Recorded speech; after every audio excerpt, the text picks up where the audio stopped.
Thank you all for joining us. We'll get started in just a moment.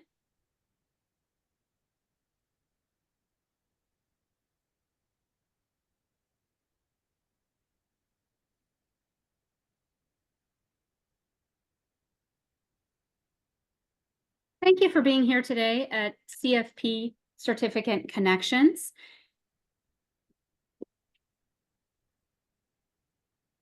A few housekeeping notes before we get started.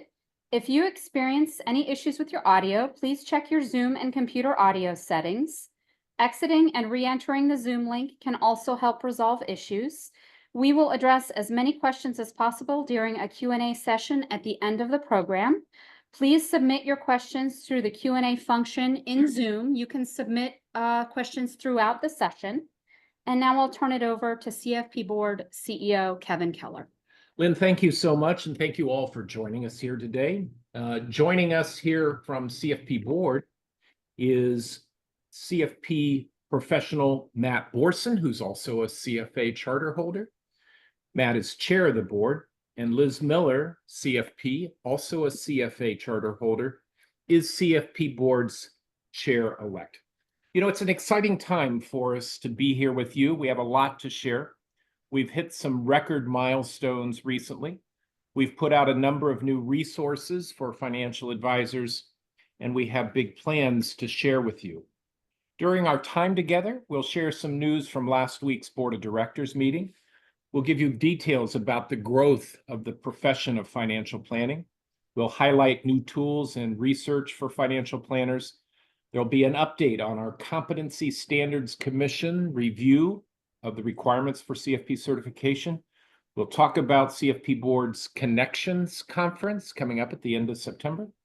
We'll share the latest statistics from our campaign to raise public awareness about the value of financial planning and CFP certification. And perhaps most importantly, we'll leave some time at the end to answer your questions and for discussion. So let's jump right in. Liz, as chair of the nominating committee, you have our lead story today. Thank you, Kevin. It's great to be here with everyone, and I'm very excited that I get to share that Terry Calson, CFP certificant, has been selected as our 2025 Board of Directors chair-elect. Terry has had an impressive 3-decade career in financial services, spanning C-suite as well as entrepreneurial roles. Last fall, she joined Rise Growth Partners, a new venture which offers a minority investing option for RIAs with assets between $2 and $12 billion. Terry joined the Board of Directors in 2022 and is currently chair of the Finance and Investment Committee. She's also chaired the Audit Committee and served on the Governance Committee. Beyond her career achievements, Terry is an accomplished athlete who's completed 21 marathons, 40 half marathons, and a half Ironman. She's on the Board of Trustees for the College of St. Benedict and volunteers for the Midway Shelter of Alameda for abused and homeless women and children. We look forward to Terry's leadership.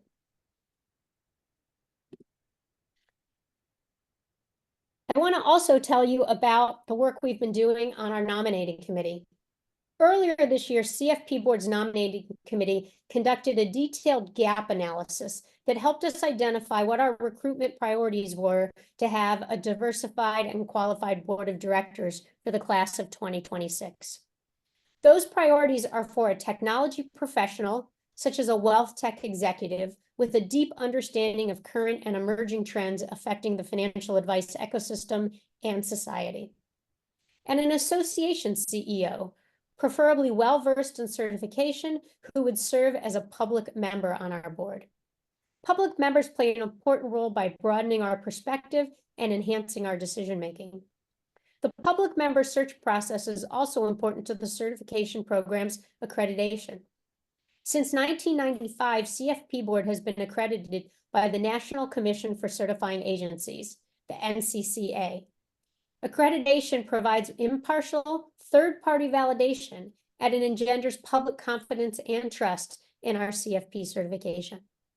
This year, 41 candidates are under consideration to join our board. Last week, the committee selected candidates for interviews and shared candidate information with the full board of directors. We will announce the new board members after our November board meeting. Liz, thank you so much. One of the reasons that CFP Board has such an effective and I think high-functioning board of directors is that its members have a diverse and complementary skill set and background. Our board of directors' decisions reflect a variety of perspectives from across the financial advice ecosystem and beyond. This informed perspective is extremely important as we work to elevate the value of CFP certification and expand access to competent and ethical financial planning. Matt, I'll turn it over to you for news about the big milestone the profession achieved this spring. Thanks, Kevin. This is really such an incredible time for the financial planning profession. Last year, we recognized the 50th anniversary of CFP certification. And while this was significant and certainly cause for celebration, it simply came due to the passage of time. And so then this April, the profession actually reached what is another historic milestone as we crossed 100,000 CFP certificants in the US. This milestone means CFP professionals are making an impact. And it means that advisors, it means that firms, and most importantly, that consumers recognize the value of CFP certification. And it means more families now have access to competent and ethical financial planning. Not only are our ranks growing, but CFP professionals are getting younger and more diverse. This means the public has more choice when it comes to financial advice. And this milestone is also an opportunity for us to shine a spotlight on CFP professionals and the impact that we all have. In May, we announced Simone Lee as the 100,000th CFP professional. Simone is a first-generation American and a second-generation CFP professional. She passed the March 2024 CFP exam in her second attempt. Let's hear a little bit more about her story.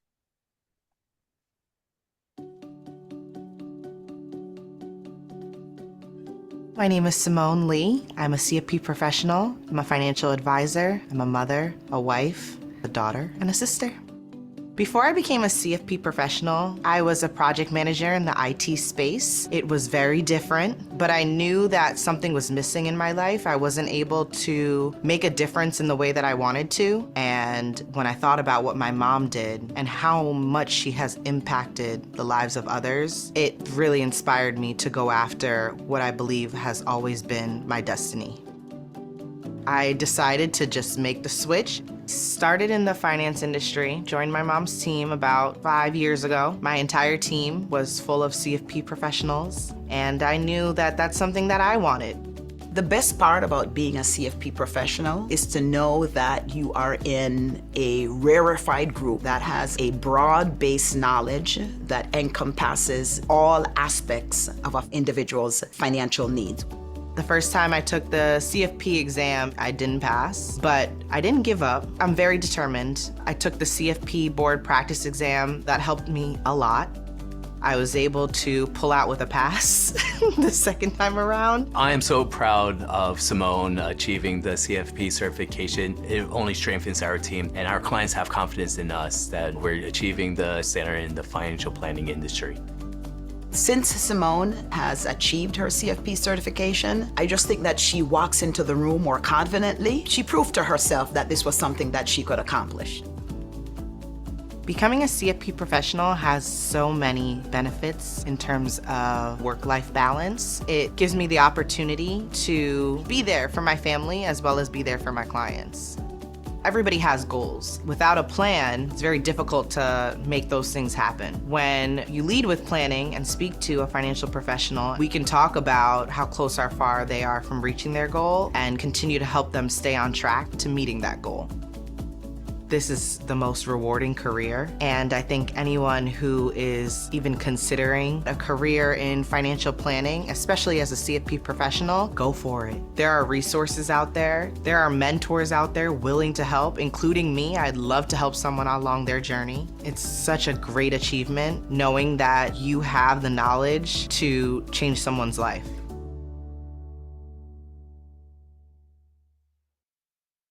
You know, Simone's story really underscores the rigorous training and commitment required to achieve CFP certification.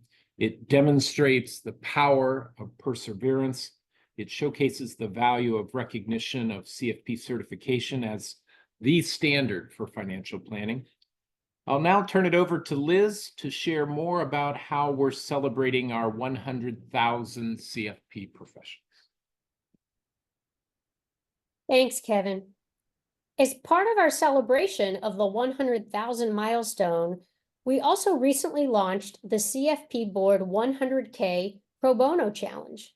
The challenge is simple: for CFP professionals to provide more than 412,237 hours of pro bono volunteer financial planning, which is 100,000 more hours than we did last year. To participate, CFP professionals will volunteer at least 1 hour in 2024 and report their pro bono hours by midnight, December 31, 2024. This challenge really reflects CFP Board's ongoing commitment to fostering a culture of service in the financial planning profession, and our vision for a future where all Americans have access to competent and ethical financial planning. We know that many CFP professionals recognize the profound impact of pro bono financial planning on people's lives, but we've just begun to scratch the surface of what's possible. Last summer, our board of directors unanimously approved a resolution encouraging CFP Board professionals to commit 20 hours of pro bono financial planning per year. And this spring, we rolled out new digital badges where you can highlight your CFP professional pro bono service. The badges recognize individuals who have completed 20, 60, or 100 hours and more of pro bono financial planning. They're a way for us to celebrate good work and encourage people to level up their pro bono commitment. Those who report hours in 2024 will also receive a special badge as part of our 100K Pro Bono Challenge. Our July CFP exam window closes today. We'll be sharing the stats for the July exam in the coming weeks, and I'd like to share some details about the spring exam cohort today. More people took the CFP exam this March than have ever sat for the March exam in history. It's also the second largest exam group we've ever had. And test takers continue to skew younger, with more than 2/3 of March candidates under 40 years old. After they complete the exam, we ask people why they took it. The vast majority tell us they are pursuing CFP certification to demonstrate expertise in their job. That's 87% of the respondents we get. Also high on the list, those pursuing certification want to distinguish themselves as a fiduciary and stand out. That's 73%. Kevin, can you talk a bit about our growth over the last few years? Sure, Liz. The number of CFP professionals at the end of 2023 reflects an increase of 3.9% over 2022. This is our highest annual growth rate since 2019, before the COVID pandemic. You can see on this slide how much CFP certification has grown over the last few years. What you don't see is that 20 years ago, there were only 46,000 CFP professionals in the US. That number has more than doubled over the last couple of decades.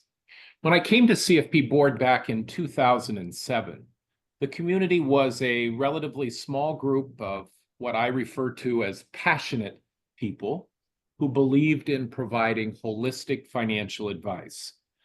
The focus, though, more broadly in the financial advice ecosystem was on investment advice. That really wasn't that long ago, and the world has certainly changed. Consumer demand for financial planning has exploded. Large firms and small have adopted holistic advice as a core service to their clients. They're encouraging and supporting CFP certification for advisors like never before. Matt, why don't you share more about the 2023 cadre of new CFP certificates? Yeah, thanks, Kevin. So in addition to continuing to trend younger, like Liz mentioned earlier, the 2023 class represents the most diverse class that we've had in CFP Board's history. The number of new women CFP professionals grew by 11.5%. The number of racially and ethnically diverse CFP professionals grew by 12.6%. Remember, this is in comparison to an overall growth rate of 3.9%. So some really exciting numbers around a couple of those measures. So now we'll switch gears and share some of our latest research and resources for financial planners. Earlier this year, CFP Board released our 2023 compensation research. The report compares salaries, benefits, and job satisfaction of CFP professionals compared to other financial planners. The headline is that CFP professionals earn 12% more than other financial planners, and we experience high levels of satisfaction in our jobs. Financial planners completing the survey had a median of 14 years of experience, and median 2022 total compensation for all financial planners was $198,500. Now, of course, experience and supervisory roles also play into compensation. Those surveyed with less than 5 years of experience earned a median of $100,000. Those with 5 to 10 years earned a median of $152,000. Those with 11 to 20 years earned a median of $206,000. And the median compensation for those with more than 20 years of financial planning work experience was $250,000. The research covers pay as well as financial benefits. And it also highlights the lifestyle benefits that we as CFP professionals enjoy, including remote work and unlimited PTO. The findings really underscore the benefits of a career in financial planning, and in particular of CFP certification. The report is available on cfp.net. The QR code that you're seeing on your screen right now will also take you directly to the page to access that. That page also takes you to a new salary calculator that uses the data from the research. The calculator also lets you see how holding CFP certification gives a healthy boost to those average salary ranges. And CFP professionals can also access a special version of the compensation study with more detail. Our research team is also analyzing data this summer, and the 2024 compensation study will come out in early September. This year, we received more than 1,200 responses, which is a 150% increase over 2023. The higher response rate gives us data that is more reflective of the field. And so we appreciate all the CFP professionals who shared this information with us. Early returns from the 2024 data reflect what many of us know about the field already. Recent graduates come into the financial planning profession to have an impact on clients. It's a job with a purpose that also pays well. And 85% of CFP professionals surveyed say they are professionally fulfilled in their financial planning career. 82% enjoy a high level of work-life balance. So some great numbers there. Another resource that we have is our June consumer sentiment research focused on the life goals of millennials and their financial outlook. Achieving financial independence was the highest priority for the millennials that we surveyed, and more than half of them have a positive financial outlook. 7 in 10 believe that they can achieve their life goals. What we found runs counter to the common narrative that this generation is worse off than their parents. And so CFP Board conducts consumer sentiment research every quarter. It's really an important window into the minds of clients. And the media has been very responsive to our research findings as well. The data helps us showcase the importance of working with the CFP professional in the context of current events and what's going on across the world. Liz, I'll turn it over to you to share the latest about our client impact study. Thanks, Matt. We're really excited about this study. CFP Board is leading the first ever peer-reviewed academic study to track and report on the actual impact of holistic financial planning on clients. The survey will follow and measure financial conditions and financial well-being over at least 10 years. We're looking at the difference between the outcomes and well-being of Americans who work with a CFP professional versus other financial planners and DIYers. The survey will launch this summer with results anticipated starting in early 2025. The research team gave an update on their progress and the details of the survey in a webinar a few months ago. You can watch a recording of that webinar and learn more through the QR code on this screen. We're also finalizing our brand new Ethics CE program. CFP certification continuing education requirement includes 2 hours of Ethics CE every 2 years. This new program is a complete overhaul and gives instructors a robust foundation to deliver fresh, engaging presentations. CFP certification is the standard for financial planning, in large part because of the ethical commitment of CFP professionals. And CFP Board is focused on providing the tools and the resources you need to stay current and serve your clients' best interests. Hey, Liz, let me just jump in here a second. As I'm out on the road, I heard a lot of feedback that the Ethics CE was becoming stale. And so this was an important priority for us to get this updated. And we're committing to not take so long the next time to update this. We see a cycle of every 2 years to coincide with the requirements to maintain CFP certification. Thanks, Kevin. And this slide just reminds us that, we've got a lot of resources out there, and I want to highlight one of the new ones, but lots of different guides that can help you, not just with your CE, but understanding how to uphold those ethics and standards of conduct that we've all committed to. I want to take a moment and highlight another new one, which is we just published our new guide to CFP Board's technology standard this year. This guide is a resource to assist CFP professionals when it comes to selecting, using, and recommending technology. The guide applies to all technology used to serve clients, including the use of advanced artificial intelligence tools, even though we're still figuring out what the new ones are going to look like. Additionally, CFP Board also developed some sample questionnaires that cover key concepts and a technology evaluation checklist that CFP professionals can reference when evaluating their technology. This is a great guide. I've used it personally. We found the pieces of it really helpful in giving us a framework to think about the technology in our firm. Kevin, I'll pass this to you to share another of the new resources for CFP professionals. Thanks, Liz. Earlier this year, we released a new video series and a handbook to accompany it, designed to educate both CFP professionals and the public about CFP Board's process to uphold the high ethical standards of CFP certification. The handbook for respondents gives an overview of CFP Board's process. The overview video is intended to demystify the process and is primarily geared toward the public. The handbook and the other 7 videos are most relevant to respondents in a CFP Board proceeding.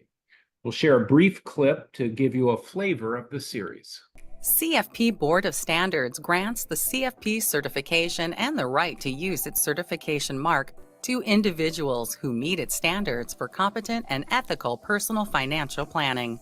You have to demonstrate your competence to become a CFP professional by completing education, examination, and experience requirements. But that's not all. CFP professionals also make a commitment to abide by the high standards set forth in CFP Board's Code of Ethics and Standards of Conduct. This agreement reflects a commitment to CFP Board to act in the best interests of clients and to act with integrity, competence, and professionalism. If CFP Board learns that a CFP professional violates the code and standards, then CFP Board addresses their misconduct through its enforcement program. This program is both credible to the public and fair to those whose conduct is being evaluated. CFP Board has procedures for handling allegations of misconduct.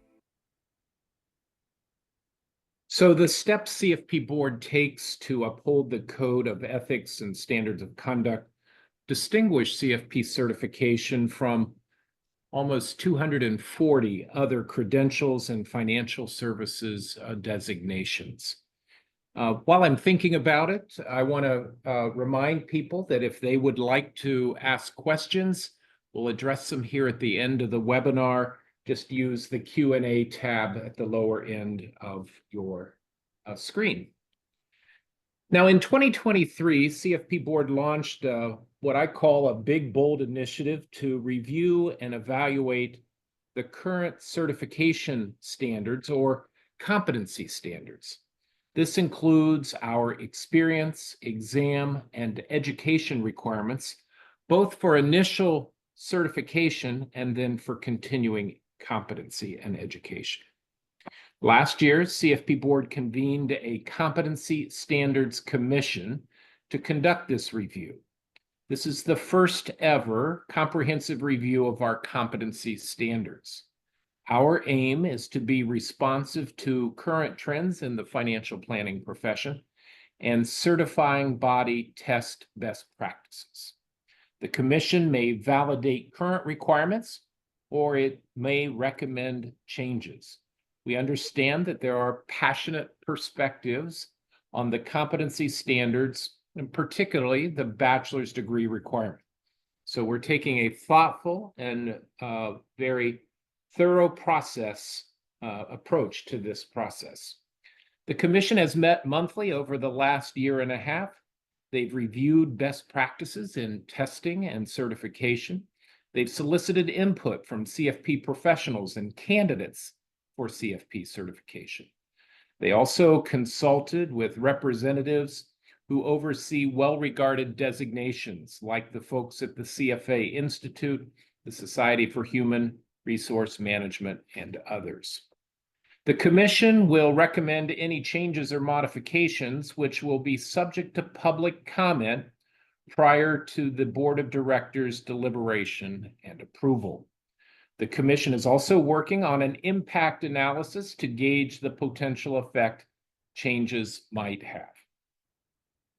Shifting gears, let's talk about CFP Board's latest new event. Matt, I'll turn it over to you. Thanks, Kevin. We are excited as we gear up for our inaugural CFP Board Connections Conference this fall. This event is really the first of its kind, bringing together all segments of the financial planning profession. The Connections Conference continues the traditions and includes the best features of our renowned Diversity Summit, the Academic Research Colloquium, Firm Summit, as well as the Registered Programs Conference. Practitioners, firm executives, registered program directors, academics, and students will convene for 2.5 days of presentations and discussions on best practices, trends, and innovation in our field. The event will highlight initiatives and strategies to promote diversity and inclusion within the profession. And there will be presentations and discussions about the latest cutting-edge research in financial planning. The conference is September 29th through October 1st at the Washington Hilton in DC. Michael Kitzes will kick off the event. Joanne Jenkins, the CEO of AARP, will discuss aging and racial demographics, the great wealth transfer, and retirement security. And there'll be more than 50 speakers, panels, and discussions covering topics across the financial planning ecosystem. To learn more about the conference and register, visit the QR code on your screen now. And we really look forward to seeing you there. Next, Kevin will walk us through the latest results of our public awareness campaign. Thank you, Matt. When we survey CFP professionals, you tell us that the two things that you value most about CFP certification are the efforts we take to build the CFP brand and our role in setting and upholding the high standards of CFP certification. Raising awareness of the value of CFP certification with consumers is a critical strategy priority for CFP Board. 13 years ago, back in 2011, we took the first leap of faith and launched our first public awareness campaign. Before that campaign began, unaided awareness of CFP certification was 17%. Now, what that means is only 17% of your most relevant prospects could bring to mind the CFP certification without any prompting. So there was a clear need to generate awareness for the profession among consumers. And certificants overwhelmingly supported a bold campaign to raise awareness. In 2023, we launched our fourth public awareness campaign with the title, "It's Gotta Be a CFP." And it's been our most successful effort to date. We launched new commercials this March, which we'll play for you after I share some of the details about the campaign. The messaging emphasizes the CFP mark, and it drives consumers to ask the question, are you a certified financial planner? The campaign's call to action is find your CFP professional, which is used across all channels. The call to action drives consumers to the letsmakeaplan.org website, where they can search for a CFP professional. The campaign's target audience is individuals aged 35 to 64, either educated, not either, but educated, employed, or recently retired with a minimum household income of $125,000 and investable assets of $100,000 to $1 million. Our target audience also has a mindset that makes them open to working with a financial planner. In 2024, total awareness of CFP certification reached an all-time high of 91%. Preference for a CFP professional hit an all-time high of 89%. And intent to use a CFP professional reached 90% among the target audience. This was also a record. Cable and streaming television continue to make up the highest percentage of our media mix to maximize both our reach and frequency. We have some exciting sponsorship opportunities this year, including the NFL Draft, Major League Baseball Network, CNN's Before the Bell, and programming on Washington Week on PBS. The second highest percentage of our mix is digital placements. We have new integrations with premium partners like the Associated Press and Forbes. Audio includes streaming radio placements across Pandora, Sirius XM, and a new partner this year, Spotify. We had a front page ad on the Wall Street Journal in the weekend edition on April 14th, the day before taxes were due. Live in-program connected TV placements meet the audience where they are actively engaged with picture-in-picture messaging that doesn't take them away from the viewing environment. As technology continues to evolve, we're able to track real-time attribution from our TV spot to understand the response rate from our audience. This helps us understand if and when our audience is going to let's make a plan after seeing our TV ad. The campaign also includes digital animated display ads, which you see here. The messaging of the animated display ads incorporates elements from the TV spot, including asking the right question and is your financial advisor a CFP professional? The digital display banners run across the top of the desktop on mobile and in tablets.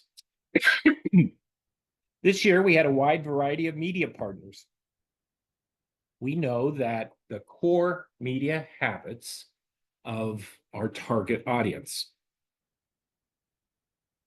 They are significant consumers of news, sports, lifestyle, and financial programming. Last year's campaign analysis showed us that 30% of our target audience tunes into sports programming. So we've added 10% more sports programming to this year's campaign. Since this is the second year of It's Gotta Be a CFP campaign, we'll play both commercials today. Here's one called Bungee. Double check that. That's pretty good. Yeesh. Not crying, are you? Let's tighten that.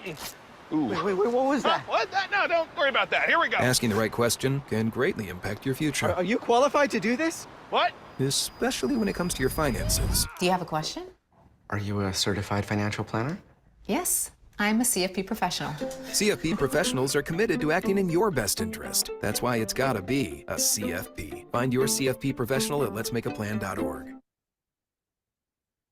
And then here's the Hey there, commercial call. Brenda. It's Carol. Exactly. So which leg are we operating on? You mean arm? It's all connected. Asking the right question can greatly impact your future, Are you sure you're an orthopedist? Actually, I'm a Sagittarius. especially when it comes to your finances. Do you have a question? Are you a certified financial planner? Yes, I'm a CFP professional. CFP professionals are committed to acting in your best interest. That's why it's gotta be a CFP. Find your CFP professional at letsmakeaplan.org. They both make me smile. Which one do you think is more effective? Feel free to drop your answers in the Q&A function. Which reminds me, we are at that point of the program where we turn over to the questions that are on your mind. We want to share those with you. So the first question, Vincent wrote in ahead of time and asked, is it too early to find out the results of the recent survey? Liz, I'll let you have that one. Thanks, Kevin. Vince is asking about, I think, the compensation survey, and data from the 2024 compensation survey will be released in early September. So give us another 6 weeks and it'll be there. We're also working on our 2024 survey of CFP professionals, which gives us insights into advisors' perceptions of their careers, CFP certification, and CFP board initiatives. We will release results from that survey in early fall. Thanks, Liz. Margie said both ads are great, but it seems like, let's see, Ashley says definitely the doctor's visit is my favorite. The second ad is great, highly effective. So that's some of the background on people who just watched the two ads. Matt, a question for you. Kelly asks, are there or will there be pro bono meetups in local areas? Yeah, thanks, Kelly, for that question. We briefly touched on the Connections Conference in September and all the dynamic content that'll be a part of that in Washington, D.C. coming up.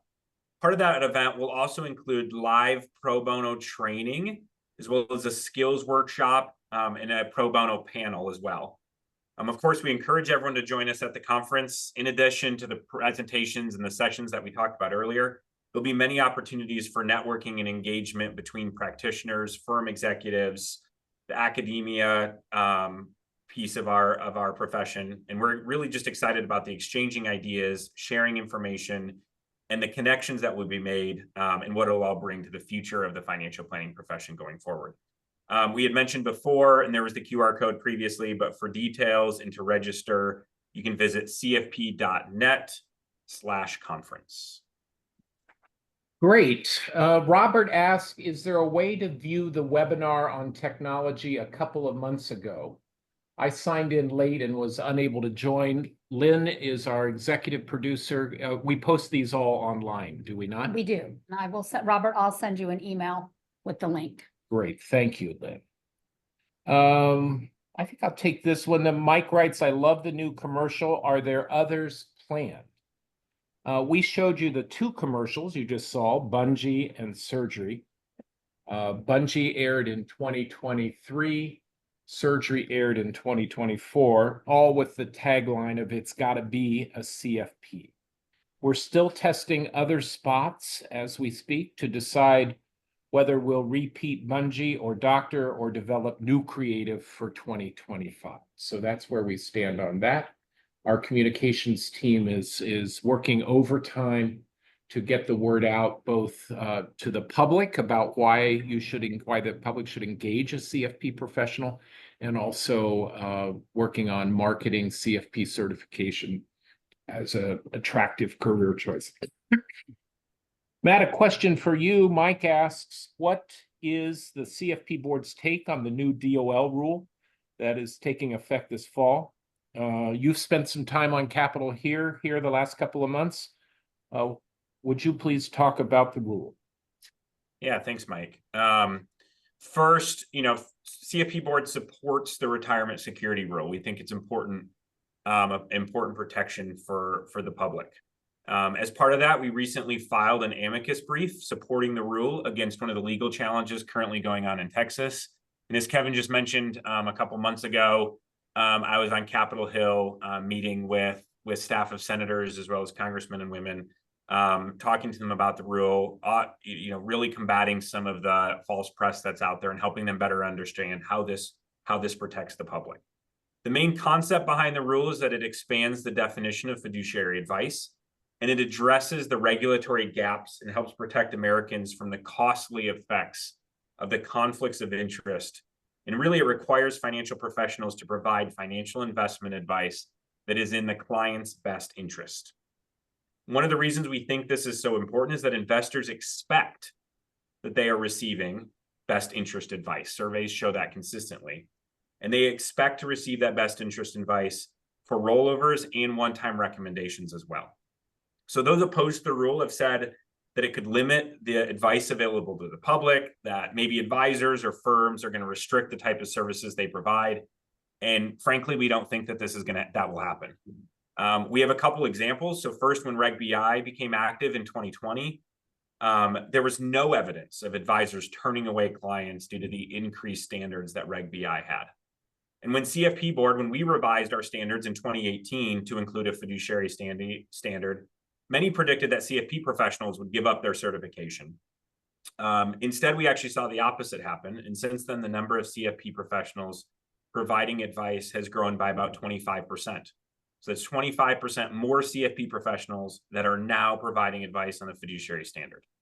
So investors are going to continue to seek advisors who have demonstrated competency and have made a high commitment to high ethical standards. And so we think the retirement security rule and the work around that the DOL has done is an important protection for the public, and thereby we're certainly supportive of it. Great. Thank you, Matt.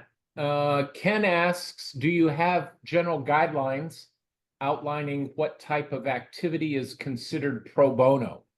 I would direct you, Ken, to our website, cfp.net/pro bono. And while we're here, does CFP Board have a retired status for those no longer practicing? The answer, Alan, is yes, we do. It's our CFP Board Emeritus status. You can access that by Googling CFP Emeritus status. I'm not sure what the vanity URL is. Liz, a question for you. It is, Lynn tells me it is cfp.net/emeritus. So there you go. Question for you, Liz. Kathy asks, can you direct us to a source of contract work or part-time work for CFPs? Oh, great question. And this is useful for lots of people. The CFP Board's online career center is a great place to start. Last year, employers posted more than 2,400 jobs to that site, and then you can filter it by part-time, contract, per diem. You can filter by location and a bunch of other preferences. The Career Center also has a list of employers if you want to go about it the other way and target a particular geography. You can find employers in your area. The website for the Career Center is cfp.net/career center. And I think it's a great place for you to get started, Kathy. Thank you, Liz. Well, Matt, not everybody likes our position on the DOL rule. Jeremy says that the DOL rule will have an adverse impact on his practice and has questions. So, Jeremy, I'm going to ask Leo Rajeski, our general counsel and the person who oversees public policy, to reach out to you. Thank you for including your phone number. We want to get back to you, but thank you for sharing your point of view. Anne asks, I'll take this one. Why does CFP Board not enforce the CFP certification marks guide? How can we best address this threat to the credentials integrity? Inconsistency, she says, is eroding proper recognition of CFP certification.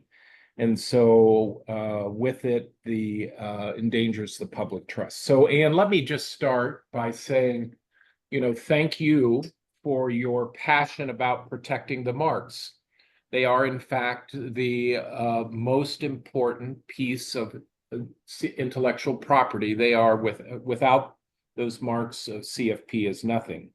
We are committed to the proper use of the certification marks because it is our first line of defense in protecting the brand and its value.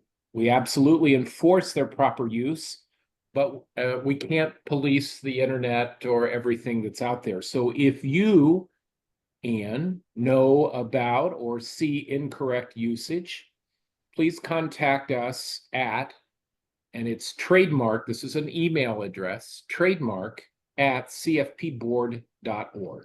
That's the easiest way to get to us.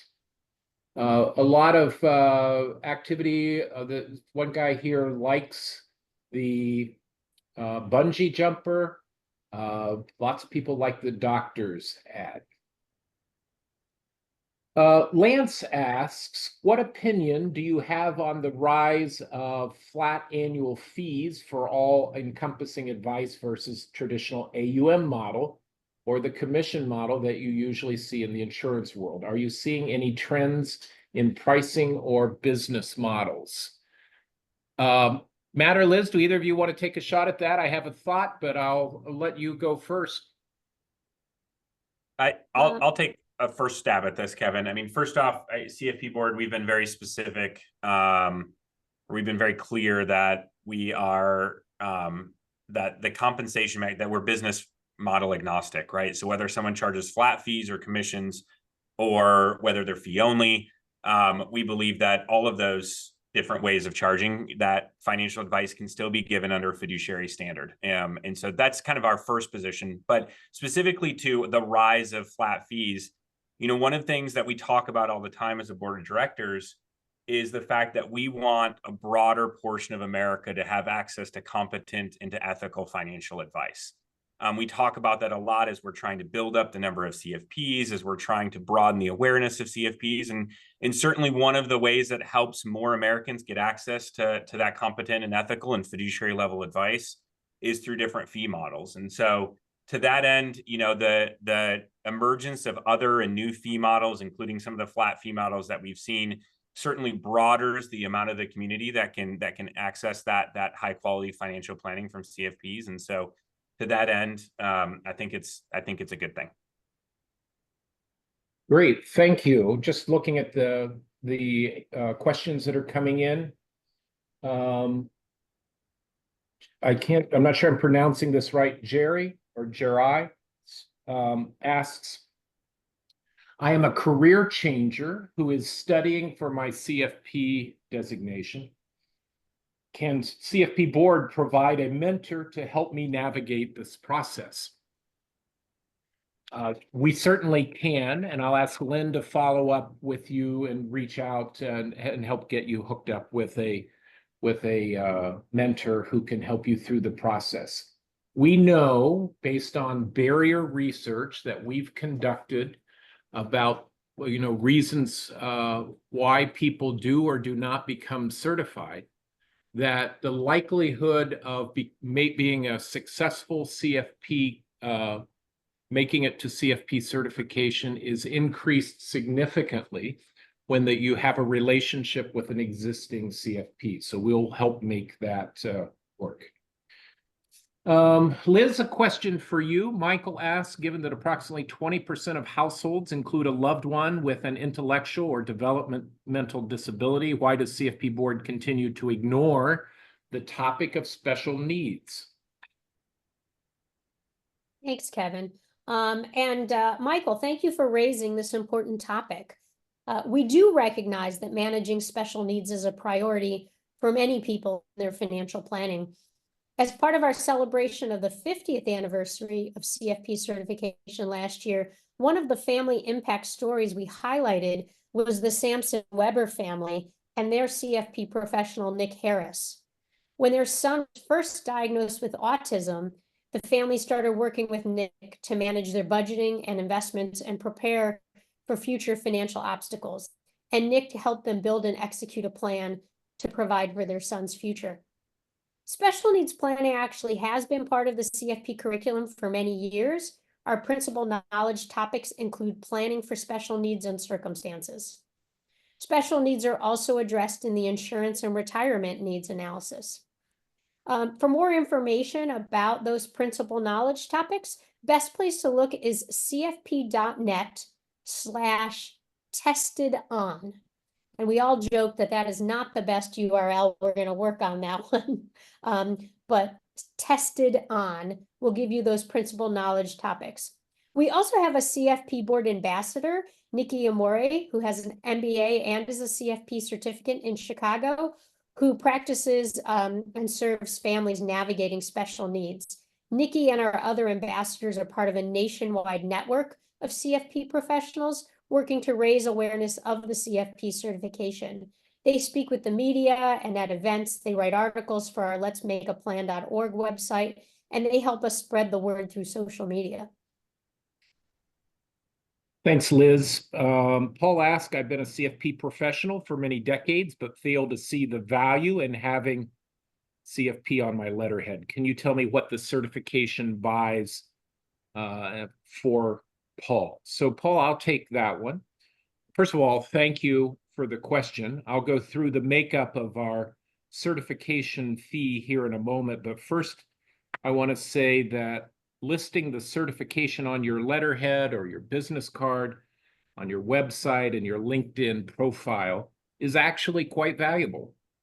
In our most recent brand tracking survey, 89% of our target market expressed a preference for CFP professionals when working with a financial advisor. The people in this target market are your most relevant client prospects. And among that target market, 90% expressed an intent to work with a CFP professional.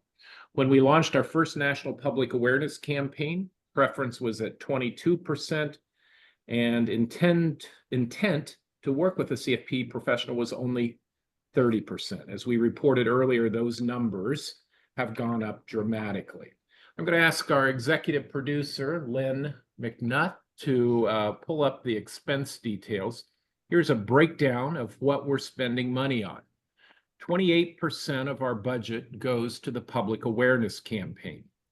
Professional conduct, legal enforcement is 19%. Communications and outreach is 19%. Education, 8%. Exams and certification, 7%. Scholarships and content, 7%. General and administrative expenses, 5%. Public advocacy and fundraising, 3% each, and the Career Center, 1%. So thank you for that question. Matt, I think this will be the last question we have. A good way to ensure that CFP professionals understand the standards would be for CFP Board to offer CE. Why not do this for all the materials you publish? It should be included in the annual fee. Matt, would you care to respond to that? Yeah, that's a good question, Kevin. So currently there are 975 CE providers. So there's actually lots of options out there for CE across CFP Board's principal knowledge domains and the topic areas that CE is approved for. CFP Board specifically has been offering CE on the implementation of our standards and on the psychology of financial planning at our live Certificant Connection events around the country for the last 3 years. Those events are free. Myself and Kevin and Dane, our COO, did a few of those a couple months ago. And we've got another one, I think, coming up later this year. We're also, as we mentioned earlier, going to offer CE at our CFP Board Connections Conference this fall. I've said this a couple of times, but again, we really encourage you to register. The URL for that is cfp.net/conference. You'll certainly be able to pick up some CE from there as well. Specifically for that, at the Connections Conference, the event's going to include 2 bespoke CE programs. One is our new ethics course, as well as the psychology of financial planning, which is a principal knowledge domain introduced by us in 2021 as part of our practice analysis study. A few other sessions at the conference are also going to be eligible for CE, which we are mainly offering as a convenience for attendees traveling to the event. In total at that Connections Conference, we expect to offer up to 16 CE credits to attendees. So it'll be a great way to get CE, and we're really excited about that conference. Great. Thank you, Matt. We're almost out of time. Before we wrap up, I'd like to encourage everyone to connect with me on LinkedIn so we can continue these conversations. I want to thank Lynn McNutt, who's the executive producer of today's webinar. And thank you to all of you for being with us here today. And thank you, Matt Boersen, Chair of the Board, and Chair-elect Liz Miller for your leadership and engagement. Yeah, thank you, Kevin. Thank you, everyone, for being here and taking the time and to participate in this webinar, and the entire CFP professional community for your support of CFP Board, as well as CFP certification. Liz, any final thoughts? Thanks, Matt. We're really excited about the milestone achievements from this spring that we've shared with you and what they do to support and expand the awareness and preference for your CFP certification. We're grateful to everyone who took the time today to share their energy, their questions, and who support our initiatives every day. Thank you again for joining us. And thank you, everybody. Have a great afternoon.